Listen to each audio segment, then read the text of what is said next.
Hey, welcome to another episode of Rocket Revenue Podcast. My name's Troy Barter. The purpose of this podcast is to really document and pay it forward and cover everything that we've learned as we're scaling a scalable, repeatable front end revenue organization at Rocket Shipping and Rocket Tech. What I wanted to cover today is a topic that I've been covering for literally 15 years, since 2009, which is the three keys to success in sales, in my opinion. But it's a pretty strong opinion because, again, I've been covering this for 15 years, and anyone that applies it becomes incredibly successful. And generally, if you're not having success, it's because of one, two, or all three of the things that I'm going to cover in this podcast. You're not quite maximizing those, or you're kind of ignoring it a little bit, or it's kind of fallen by the wayside. How did I learn the three keys to success? Well, I used to work at a company called Sidcor, and they had 8 great work habits. I think I have a pretty good student mentality, but I had trouble remembering 8 great work habits and applying them every single day. It's a lot of work habits to apply day in and day out. So I boiled them down and took a bunch out and then added another one in to come up with the three keys to success. So, first off, what are the three keys to success in sales? To me, it's the ability to have and maintain a positive attitude, the ability to have and apply a student mentality, and the ability to have a consistent hard work ethic. If you have all three of those things, you're going to be successful. So, first off, having and maintaining a positive attitude. Why is that important? Well, when you're in sales, particularly when you're brand new, more often than not, you are going to be cold calling. You're going to be reaching out to people that had no clue that you were going to be reaching out to them, and they may have no clue about your solution. They may not even know that a solution to the problem that you're solving even exists. They may just think that that problem isn't even a problem because they didn't know that there was a solution. So they just know, all right, well, this is what I do day in and day out. It's just something that I have to deal with. An example would be BlackBerry versus iPhone. I'm pretty old. I turned 40 in 5 days. So I remember having a BlackBerry and I loved my BlackBerry. I thought it was the best thing ever. I thought that I was the coolest guy in the block when I got a BlackBerry, sending out emails and being able to rudimentary kind of go on the internet a little bit with that BlackBerry. And then I saw the iPhone. I didn't know that I had a problem. I loved my BlackBerry. And then you see everything that the iPhone can do, all of the different things that you can do with different apps and everything like that.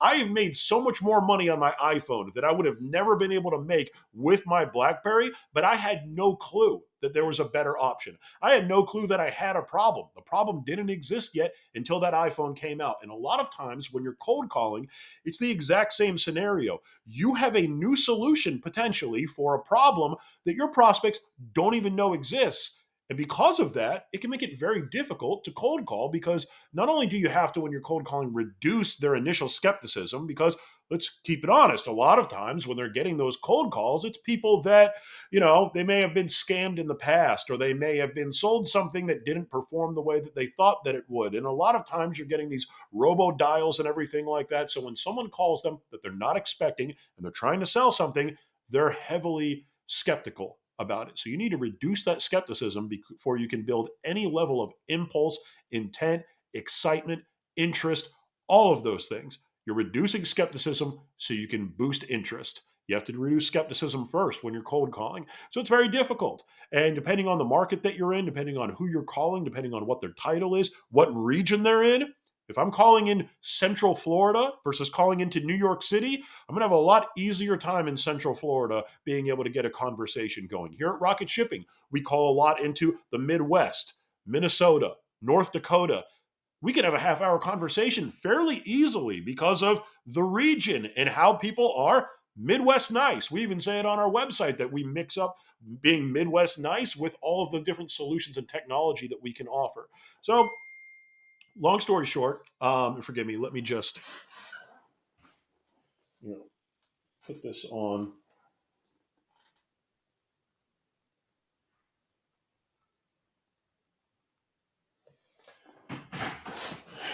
My bad.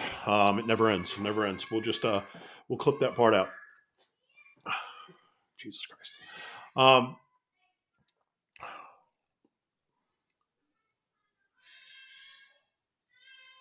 I'm just Forgive me. We'll clip this part. I'm just waiting for her to stop screaming.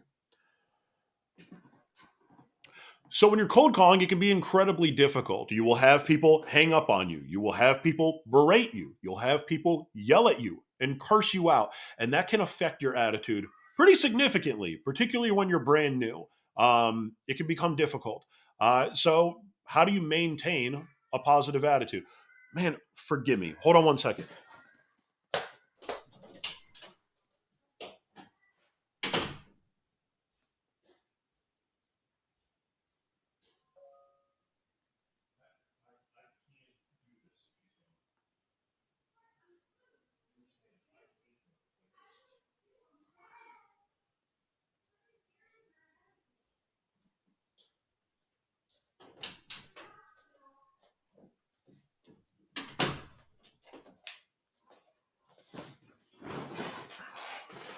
Sorry, y'all. We're gonna have to edit a lot of this. This is my life. I'll make sure to let you guys know that there's a lot of parts that we're going to have to edit out on here.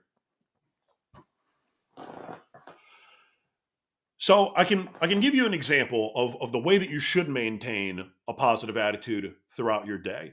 So I tried to draw this up on my whiteboard, but I have 10,000 kids, and apparently they take my whiteboard markers. So they're all it's faded and it looks like crap. So I'm just going to give you an idea, and I'm looking away because I'm looking at the screen so I could get like an idea. So let's say that during your day, this is going to be your entire day throughout the day. All right. So up here would be, if my hand's up here, this would be as positive as you could possibly be. You're elated. You just won the Powerball. You're a billionaire now. That's how excited you are. Down here, your dog just died. You are as dejected as you possibly can be. That's your level of attitude. Now, going from here over is what we're going to say is the course of your day. So we're going to start at the beginning and we're going to make dials all the way over. So wherever I'm at, over here is my attitude. And as I go, it's going to be your day. I'm doing the best that I can without a visual. Sorry, I'm trying my best out here, right? So you start your day, let's say that you're in about the middle, and you make a couple of dials, and then someone tells you to F off, your attitude dips. It goes down, all right? Then you make a few more dials, you realize no one's calling, your attitude goes down again, and then it's lunchtime. Then your attitude goes way up and way too high, right? And then you have lunch, and then your attitude goes down a little bit because now you're full. You ate too much, right? Then you make a few more dials. Oh, somebody gave you the time of day, your attitude goes back up.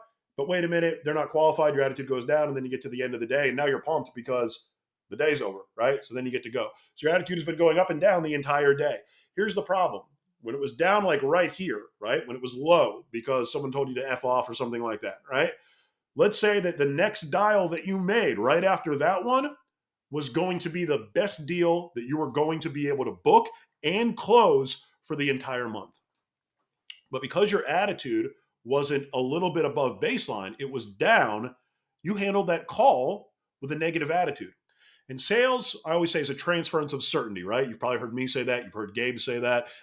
You've probably heard a lot of different high level influencers say that. It's a well known thing, right? All the way back to Zig Ziglar back in the day. Sales is a transference of certainty, but it's also a transference of emotion. It's a transference of your attitude. Sales is a transference of everything if you don't check yourself. So, in other words, if you ran into issues at home before you showed up to work, if you don't check yourself before you start calling, you're going to transfer those issues onto your phone calls. If somebody tells you to F off and they curse you out on the phone and they hang up on you, and then you have a negative attitude and that carries over to your next phone call, you're transferring that. And that hurts your ability to make money because you never know which call you're going to make throughout the day is going to lead to the most amount of success. You don't know which dial is that hot one that's going to result in a big deal for you. I did some content last week that was every inbound lead that you ever get was an outbound lead yesterday.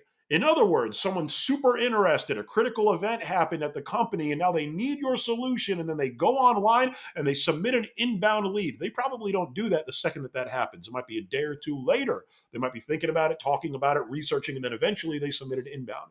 And in between that time, that lead was in your bucket, in your CRM that you could have called. You could have gone outbound on that lead and you could have effectively stolen that inbound. But if you called them when they were interested and they're a high value lead, but you called them right after that guy that told you to F off, cursed you out, told you that, you're a piece of crap and hung up the phone on you, and then you let all of that negative energy transfer over to the next call, then that lead that would have been the best lead that you would have got, the best deal that you would have closed this month, maybe even this year, now you don't get it.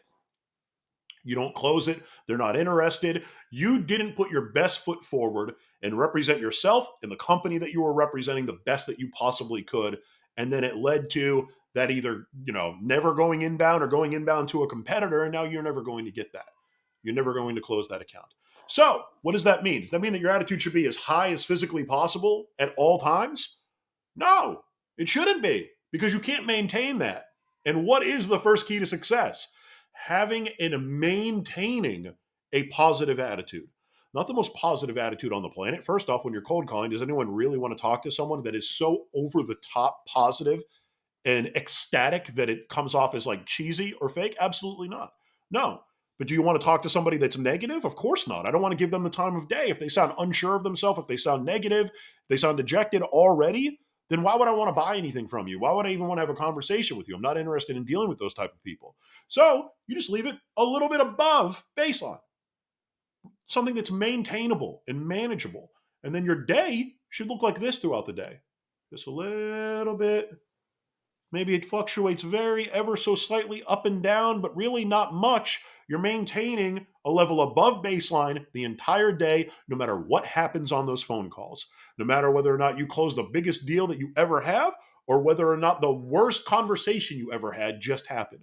Because if not, you're letting that negative person win if that carries over to your next phone call. How did I get really good at this? Well, I went door to door and I did business to business, door to door, outside sales for years before I ever got into tech sales and I started to dial the phone. And I can tell you, it's a lot harder and it's a lot more difficult to maintain your attitude in outside sales, because when they curse you out at a pawn shop, they also might pull a gun on you. And it also might be August in Florida and you might work somewhere where you have to wear a suit and tie. And when they kick you out and pull a gun on you potentially or get physical with you, which has happened to me numerous times, you don't just have to hang that phone up and then dial the phone again in your nice air conditioned room. You have to walk in August with a suit on. Do I sound like an old person saying you have to walk uphill both ways? Yeah, probably, but I'm telling you a reality. And then you would have to walk to the next, business that you needed to go to, because why would you drive all of it? You might miss out on a business. That's the way that things worked back then.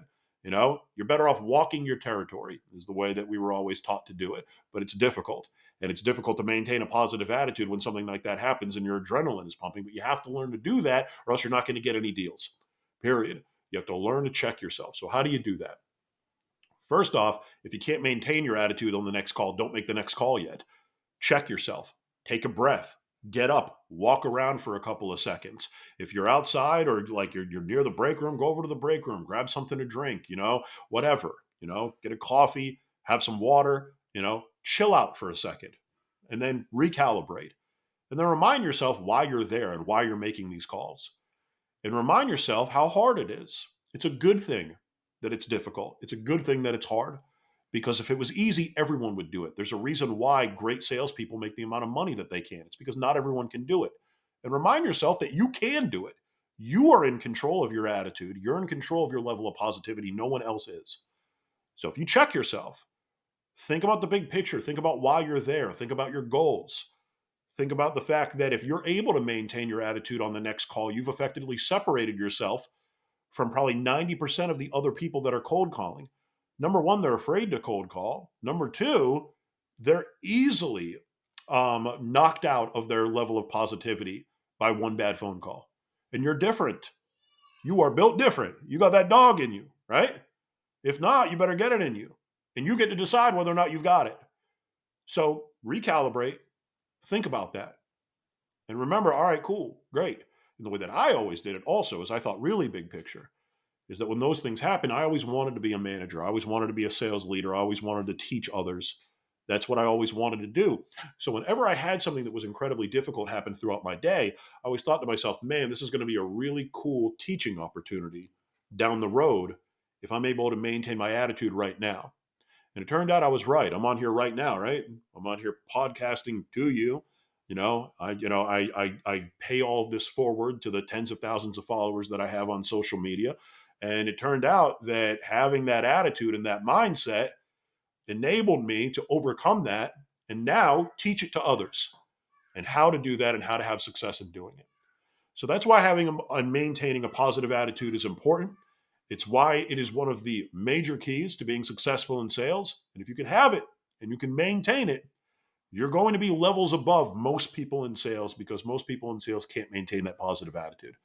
Another thing that you would need to do to maintain that positive attitude is if someone's negative all the time, cut them out. Cut them out, whether it's friends outside of work or inside of work. I say this to a lot of people, friends of mine, family members, etc. If they've got that one friend that only comes around to negativity on them, and then like they're nowhere to be found any other time, not interested in dealing with those people. So you just use me to be negative when you want to be negative.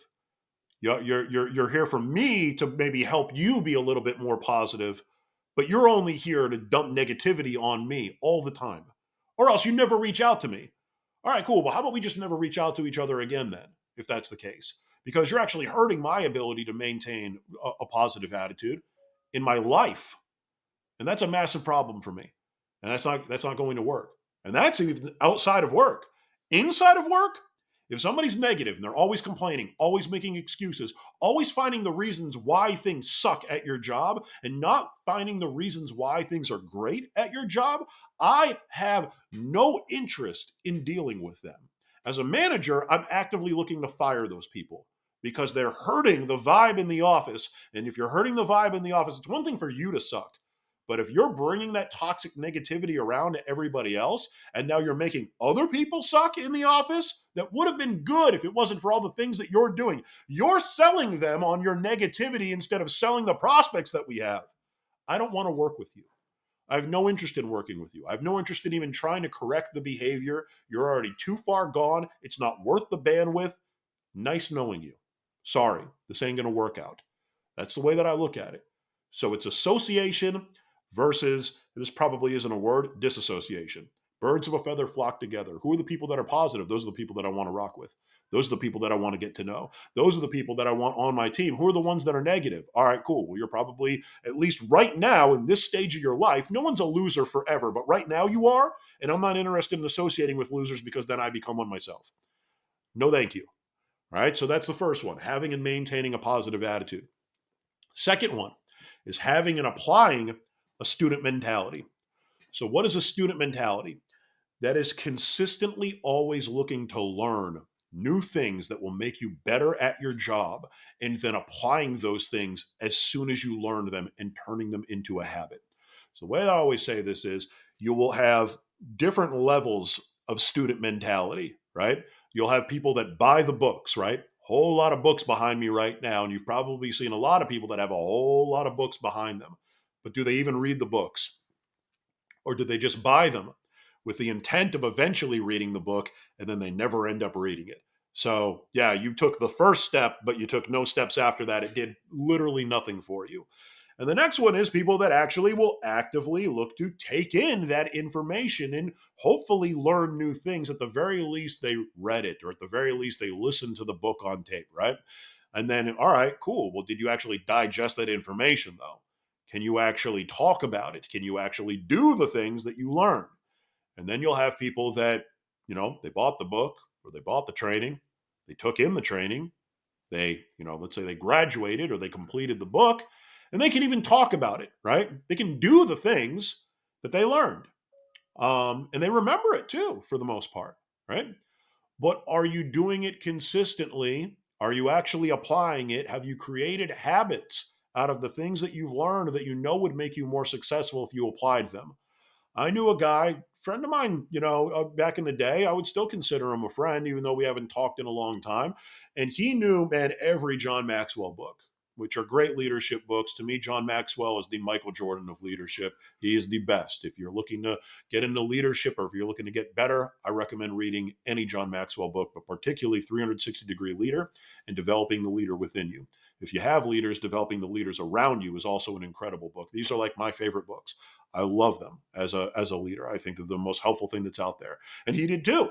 He read all of them, and he could drop quotes, no problem. He could tell you quotes within the book all of the time.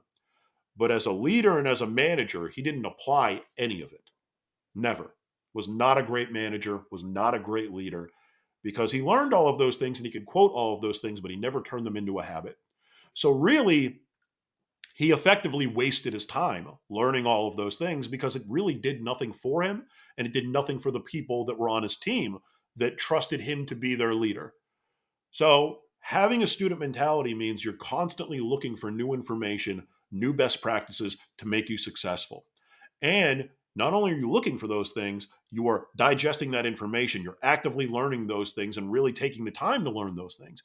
And then you are making a conscious decision day in and day out to turn those things that you've learned into a habit in your day to day, to ensure that you didn't just learn the stuff, you're applying it and it's leading to better success for you. The people that do this are the ones that are the most successful over time. And I actually say, and this is something that's fairly controversial, and I say in a perfect world, but really when I mean in a perfect world, I mean if you have a perfect management team with a good hiring plan, account executives shouldn't have to prospect. Your sales development representatives are doing the prospecting. They're also, by the way, cheaper than account executives. So if you have an account executive that you're saying needs to prospect for most of their day, then you hired a high level salesperson. You're paying them more money to do the same job as your entry level salespeople that you're paying less money, less base salary, less variable commission. That's a waste of time. What an account executive should be doing, you should have sales development representatives. And if they're not producing enough pipeline, then, and let's say you have 3 account executives and you have 10 sales development representatives. And those 10 sales development representatives aren't producing enough pipeline for your 3 account executives. Well, then you probably need to get rid of your bottom account executive, hire 2 or 3 more sales development representatives so there's enough pipeline for account executives so they can concentrate on the things that are important, which are presentations, discoveries, closing the actual deal, following up on the ones that don't close quickly, and constantly looking to get better and elevate their game. Always looking for new best practices, new things that can make them better. Because if you're a great account executive and you're closing at 50%, if you can raise that to 55%, that isn't much. And it's very easy to do if you are constantly looking to get better and create new habits. That is a giant game changer for the company. It's a giant game changer for their ability to hit target. And we could do the math, but trust me on this. Just a 5% difference can make a massive swing in the amount of money that actually comes in. I don't hire Tom Brady to sack the opposing quarterback. I hired Tom Brady to lead the team on the field and throw touchdowns. That's what I hired Tom Brady for. I don't hire an account executive to cold prospect. I have sales development representatives to do that. I hire an account executive to close deals and follow up on deals and close them at the highest level possible. That's their responsibility. And the best way to do that is to never plateau by constantly looking to get better and have a student mentality. Now, if you create a habit of having a student mentality and constantly looking to learn and get better all of the time, even when you're brand new as a sales development representative or as an entry level salesperson, whatever you would call that title where you're at, it's only going to make you more successful. So trust me, it is incredibly important. Uh, uh, it's incredibly important. Edit that part. My bad. Third, sorry, we'll just edit all of that. The third and final key to success is having a consistent work ethic, hard work ethic, great work ethic, whatever you want to call it, right? Consistent is the key here because anybody can dial the phone 100 times, 200 times in one day. It's a matter of being able to consistently have a higher level of great work ethic compared to everybody else that's on the sales floor. And that's what you're looking for. Very similar to having a positive attitude, right? If you're way up here at all times, first off, you're probably, wasting that energy and you're going to eventually burn out. It's not going to be something that you can maintain consistently. Same thing with work ethic. If you are dialing the phone 400 times a day, every day, you are not even probably, you are definitely going to burn out over time. So it's not having a work ethic where you are absolutely killing yourself on the sales floor day in and day out. It's having a higher level of work ethic and activity and output day in and day out that you can maintain consistently. I had a podcast before this, and I interviewed a friend of mine. His name is Royce Isaac. You can look him up. He's in New Japan Pro Wrestling right now, former NWA Tag Team Champ. And I was like, "What got you here, man?" So many people want to be pro wrestlers. When I grew up, I wanted to be a pro wrestler, right? I was like, "What?" And he's at a high level. If you're not familiar with New Japan, pretty much anybody that is anybody numerous WWE World Heavyweight Champions were also champions in New Japan. Like it's the bigs. It's one of the top 3 or 4 wrestling promotions on the planet. It's like, how did you get here? How did you become successful? Before that, he was in NWA, which is huge. You're familiar with Ric Flair? Sure, you are. He was the NWA champion back in the day. And he said not work ethic. He said consistency. He didn't even say work ethic. He said the things that I do, I'm consistent with day in and day out, whether it be working out, whether it be, practicing in ring, and making sure that I maintain in ring shape. I continue to look good, work on my promos. All of that I do consistently day in and day out. And he's constantly looking to get better. It's consistency that led to him being a very high level person in a career that is incredibly hard. You think cold calling is hard. Imagine, getting thrown out of a ring and landing on the concrete over and over and over and over again, and then having to do it again the next day. That's way harder. It's incredibly hard. Injuries that you have to fight through and everything like that. Consistency is what led to his success. So, how do you have a consistent work ethic? In my opinion, all of these 3 great work habits tie into each other. So if you're able to maintain that positive attitude, it makes it easier for you to maintain your work ethic. If you're maintaining and applying that student mentality where you're learning new things that you're excited to apply, then that also boosts your work ethic and really just keeping your eyes on the prize. But the biggest thing that is, it's not easy to do at first, but it becomes incredibly easy to do over time when it comes to your work ethic and having a consistent work ethic is creating habits. So, how do you create a habit? Well, a lot of people say, oh, it takes 8 weeks to create a habit and everything like that. But really, I would say you look at it the same way that like an NFL team would look at the playoffs, right? They used to ask Bill Belichick, hey, are you guys looking forward to the Super Bowl? And that's like 3 games from now in the playoffs. And he would say, we're focused on Cleveland, right? We're just focused on the next game that we have. We're not worried about the Super Bowl. We're worried about the opponent that we have in front of us. So it's consistently saying, all right, number one, what does a great work ethic look like where I'm at?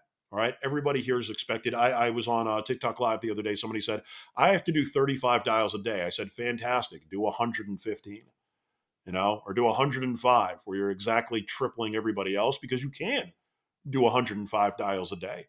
And you won't burn out, by the way, doing 105. You can do the math, but I did the math on there, right? If you look at it was roughly, all right, 100 dials, 20% connect rate, right? So you're talking to, and that's if you're lucky, you're talking to 20 people. Let's say it's a 10-minute conversation on average of the people that you talk to, those 20 people. So 200 minutes in your day. And then, you could say, all right, yeah, but I still had to do the dials. It still takes some time to do those dials. Add another 20 minutes for that, right? So 220 minutes out of your day. How much of your day is that, right? It's 3 hours and 40 minutes out of an 8-hour day to do 3 times the amount of dials. So then the question is, well, wait a minute, 35 dials. What are you doing with the rest of your day?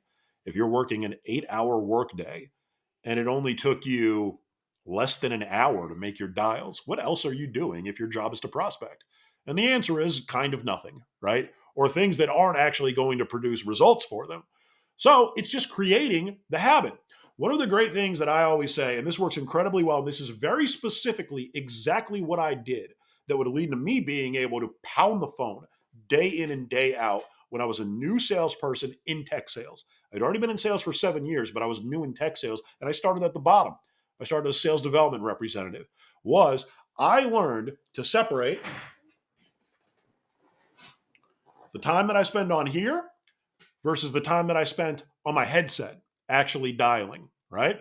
So what I mean by that is a typical day, people, they'll hit me up and they'll say, man, I have to make 50 dials a day, and it's really hard for me to make those 50 dials a day. I get to the end of the day and I'm only at like 30 dials or 40 dials. And I'm like, where did the day go, man? I've been dialing all day. And they're not really dialing all day, but it felt like they were because they're not separating their dial time from their break time. So I'll give you an example, right? You dial the phone, talk to somebody, all right? You get off the phone, and then you look at your phone, right? Oh snap, I got a message. Oh snap, I got a notification on social media. Somebody liked something. Somebody commented on something that I did. Oh, a breaking news just came up. Oh my God, my favorite sports team traded somebody. And then you take a look, or if, I don't know, if you don't like sports, I don't know, your favorite, makeup person dropped a new video. I don't know. I like sports, right? And then so naturally, right? You say, oh, let me just take a quick look at that, real quick. Take me like a minute, right? And you look at it, and then it's a long article, right? And then so you start reading the whole thing, and then you move on to the next thing, and then you see another text message, then you look at that, and before you know it, 10 minutes have passed by. You don't even realize it. But then you're like, all right, cool. I got to get back to these dials, right? And then you dial the phone another couple of times, and then it happens again, and then it happens again, and it keeps repeating itself. And before you know it, that time that you spent on your phone where you thought you were working because you weren't technically on break ends up taking up half of your day. And then the other half you were dialing, right? So then you get to the end of the day and it feels like you were dialing all day when you really weren't dialing all day. You were on your phone for most of the day. So, how do you overcome this where you can start to create real habits when it comes to maintaining a consistent work ethic? You take this thing, right? And you put it in a drawer, you put it away, all right? And then you dial on your headset and you say to yourself, I am going to make 25 dials right now. And I'm going to do nothing else. So I'm going to get up, I'm going to take my bathroom break, I'm going to grab a coffee, water, whatever I need, so I do not have to get up from this desk for the next 25 dials. And I am doing nothing else at all. I'm not answering emails, text messages, nothing. I am dialing the phone. I am dialed in to dial the phone for these next 25 dials. And then when I'm done, I'm going to take a 15-minute break. Whether or not it's scheduled, I'm taking that break. I promise you, your manager will not care once you get to the end of the day. Trust me on this, because you're about to dial the phone more than you ever have. You take that 15-minute break, and then you're going to do it all over again. That's when you check your phone. That's when you do all of that. You can get up and go for a little walk and everything like that. Grab something to drink, grab a snack, whatever you want to do, right? And then you get back to it and do the same thing again. All right, cool. 25 dials, take my phone, put it away. And when I'm done with those 25 dials, I'm going to take another 15-minute break. And you will have taken way more breaks throughout the day than anybody else. You will not feel burnt out. In fact, you'll feel like the day will have moved by faster than any other day that you've had. And then you get to the end of the day and you realize that you dialed the phone 100 to 200 times in the day because you separated your dial time and work time from your break time. You're no longer half and half. You're dialed in, and then your breaks feel more like breaks because you're on break, right? You're not stressed. You're not worried about work. I'm on break. You're doing little sprints throughout the day, focused, dialed in sprints. And you're rewarding yourself at the end of that sprint every single time. I'm not telling you to kill yourself and dial the phone 100 times in a row without doing anything. No, do it 25. 25 isn't a big number. It's not hard to get to 25. And then you take a break and you keep it moving. And then if you do that day in and day out, it turns into a habit. And then it becomes, over weeks and weeks, second nature for you to do this activity and for you to focus and dial in on it. And you're not going to get burnt out again because you're taking so many breaks as well. Because the goal is not to burn yourself out. The goal is to have a manageable, consistent, great work ethic, right? So here's the thing to kind of wrap things up when it comes to the 3 keys to success. It's like a tripod, right? You ever see a tripod where it's like it's 3 legs and usually holds the camera up or whatever? If you take one leg out of a tripod, what happens? Does it maintain? Does it continue to stand up? No, it falls right over, right? So those 3 keys to success are exactly like that. And even if you were to take that tripod and not kick one of the legs out, but make one shorter than the other, what happens? It begins to lean on a side, right? And it can't perform what it's actually supposed to do as well as it could if all of those legs were even and equal in size, right? So When it comes to the three keys to success, it's the exact same concept. You can't do two out of the three and expect to have success. You have to do all three. And you have to be cognizant of maintaining and growing all three of those at all times, day in and day out. You can't outwork your negative attitude. You can't outwork a bad student mentality. You can't out positive attitude a bad work ethic. All of those things need to work together in harmony for you to have as much success as possible. The good news is there's only three. That's all that you really need to do. So think back, all right, to any time that you had success. And I would wager that you probably had all three of those. You probably had a real positive attitude towards what you were doing. You probably had a great student mentality. You were learning new things. You were applying those things as you went. You were excited about it. And you had a great, consistent work ethic in what you were doing. You were dedicating the time. You were focused. You were dialed in. And you were consistently putting output and activity into what you were doing. And now think of any time that you didn't have success. Think about a time where things went wrong. Think about times when things went wrong and you had a valid excuse as to why they went wrong. And now take that excuse and throw it away. Put it in the drawer like your phone, right? And then ask yourself, be accountable for a second. Be radically accountable. It's all your fault. What if it was all your fault, right? How high was your attitude at that point? How much were you maintaining your positive attitude? How was your student mentality at that point? Were you learning new things? Were you applying those things that you learned and turning them into a habit? And how heavy was your work ethic at that point? I'll tell you a story. I had a rep in door-to-door sales. This was maybe a year after I started to teach this stuff, the three keys to success. And he came to me and he said, man, I'm just pissed off because you promoted Elvin, which actually was the guy's name, good guy. And I think that you should have promoted me instead. And I think that it's just because you're boys with Elvin and you're not boys with me. And I said, all right, cool. Well, let's break down your day over the past couple of days. So yesterday, how many doors did you see? On average, our reps would probably see 30 to 40 doors in a day. He said, I saw 10. I said, all right. So man, what I've been running this meeting, you know, almost day in and day out, at least week in and week out, every week for the past year. The three keys to success. So, man, what are they? What are the three keys to success? And he couldn't tell me. And if you guys, have followed me on social media at all, you know that I beat the drum, right? I'm not a boring meeting. I do it with enthusiasm. And I know that people don't pick something up the first time. So I try to hammer it home. I give them the reasons why it's important for you to pay attention.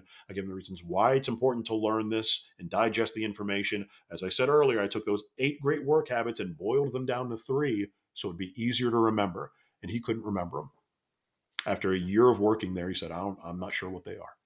I said, all right, well, one of them is having a student mentality, and you clearly don't have one because I've been covering this for a long time, day in and day out. We've both done it in meetings and in one-on-ones that I've had with you, and you haven't been able to digest that information. You've almost purposely not taken in that information because these are 3 things, and you could not digest them. You couldn't learn them, right? Because you chose not to. So you don't have a student mentality. All right, you just told me that you're seeing 15 doors in the day when you should be seeing 30 to 40. Why aren't you seeing them? Why aren't you seeing the amount of doors that you should? 15 doors shouldn't take you long at all. And he said, well, I get out there and my territory sucks. People are mean to me. So I get sick of it and I just go home. All right. So you don't have a work ethic because you're losing your attitude when you're out in the field. So you have no ability to maintain a positive attitude. You have no work ethic and you have no student mentality. Elvin has all 3 of those things. And because he has all 3 of those things, and because he's going the extra mile, I spend time with Elvin in and outside of work. Why? Because I make an investment in my A players. That's why. You had the exact same opportunities that he did, and you did not apply yourself, and you did not learn any of those things. You did not create great habits. You're not bought in. You're the last person that I would want to be a manager here, frankly. Because how could you teach the things that have led our team to be so successful when you haven't learned any of it? And you are not a good example that I would want to replicate in the other people that we have in the organization. And that's just an example of why these 3 keys to success, why they'll lead to your success, or will lead your way out the door to another career or at another job. And that's what we've got for the day. So I appreciate you guys tuning in. And if you, again, as always, are hoping that we cover something in sales that we haven't covered already, you either, if you're watching this on YouTube, you can leave a comment, or you can just hit me up. It's troy@salesorg.io. Or you can just connect with me on LinkedIn. It's the exact same face. My name is Troy Barter. I accept all LinkedIn connections. Hit me up. I try to reply quickly. If you have a quick question or if there's something that you want us to cover, we'll cover it. That's it. Hit the phones. First one on the phone, first one to make money.